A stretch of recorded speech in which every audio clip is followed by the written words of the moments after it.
Did you know the man who drew India and Pakistan's border had never set foot in India?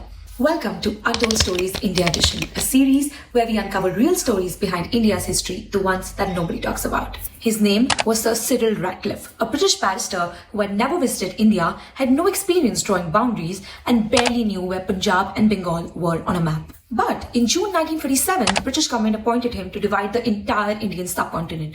2 provinces, 2 boundary commissions, and millions of lives. And they only gave him 5 weeks to do it. He arrived in India on the 8th of July 1947. He had inaccurate maps and outdated census data, and the 4 representatives that he was supposed to work with, 2 from the Congress and 2 from the Muslim League, disagreed so fiercely on everything that Ratcliffe was left alone to make the final decision. Ratcliffe later said in an interview that the time at his disposal was so short that 2 to 3 years for this would have been more realistic. He drew a 553-kilometer line through Punjab and a 4,096-kilometer line through Bengal, splitting rivers, splitting villages, splitting families, all in 5 weeks. The line was announced on 17th of August 1947, 2 days after India and Pakistan had already declared independence. What followed was the largest forced migration in human history.